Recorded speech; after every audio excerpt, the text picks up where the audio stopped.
The letter arrived on a Tuesday, carried by a dusty rider who barely paused long enough to hand it over before spurring his horse back toward town. Samuel Crawford stood on his porch, the envelope heavy in his weathered hands, and somehow knew, before opening it, that everything was about to change.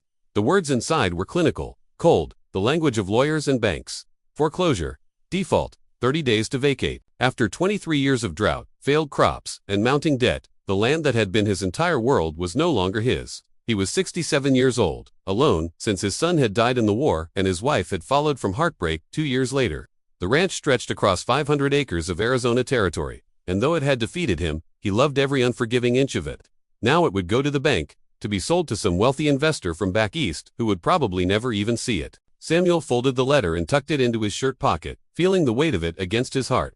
That evening, as the sun painted the sky in shades of orange and purple, he saw them approaching, a small family on foot, moving slowly across the desert with that distinctive Apache grace he had learned to recognize over his years here. A man, a woman, and 3 children, the youngest, barely old enough to walk. They looked exhausted, their clothes dusty, their faces drawn with hunger and fatigue. Samuel had heard the stories, knew that many Apache families had been displaced, pushed from their ancestral lands, hunted and scattered like leaves in a harsh wind. Something in their desperation called to his own. He walked out to meet them, his hands raised to show he meant no harm. The man tensed, ready to protect his family, but exhaustion had dulled his reflexes.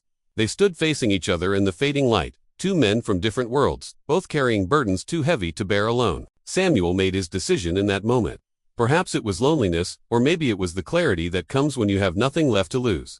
He gestured toward the small cabin that sat at the eastern edge of his property, about a quarter mile from his own house.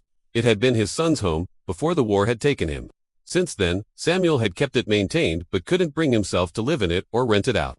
The ghosts were too painful. Through gestures and the few Apache words he had picked up over the years, Samuel made them understand. The cabin was theirs. The well nearby would give them water. He would bring food. The woman's eyes filled with tears, and the man stood straighter, his dignity warring with his desperate need to accept. Finally, he nodded, just once, and Samuel saw the gratitude that went beyond words. Over the next 3 weeks, Samuel brought them supplies from his dwindling stores. He shared what little he had, knowing it didn't matter anymore, since he would lose it all anyway. The Apache man, whose name Samuel learned was Nate, began to hunt, bringing back rabbits and game to share. The children's laughter started to fill the air around the cabin, a sound Samuel hadn't heard in so long it made his chest ache. For the first time in years, he felt something like purpose.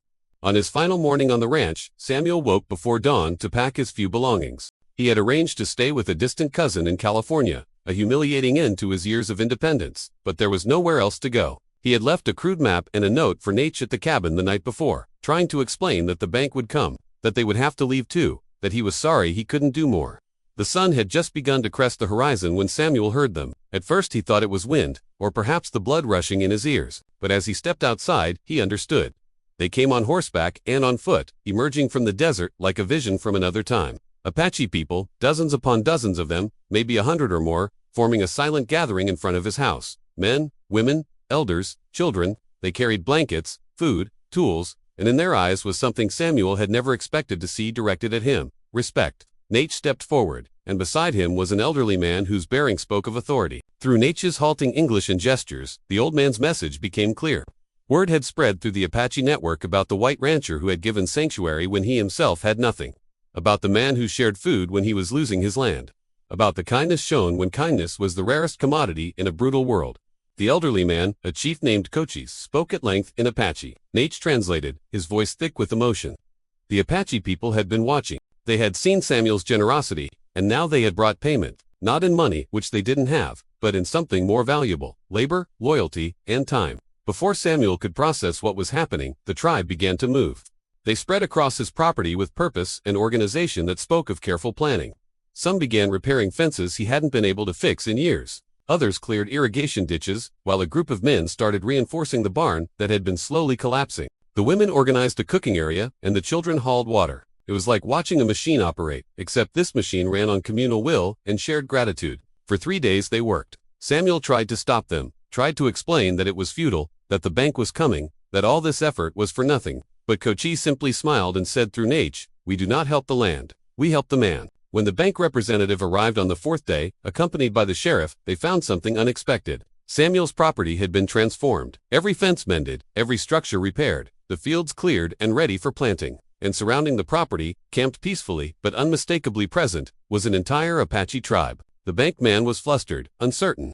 The sheriff, a practical man named Morrison, who had lived in these parts long enough to understand Apache politics, pulled the banker aside. Samuel watched them talk, saw Morrison gesture to the peaceful but determined faces surrounding them, saw the banker's expression shift from annoyance to calculation to resignation. Morrison approached Samuel with a strange smile. Seems your property value just increased considerably. Banks willing to renegotiate terms.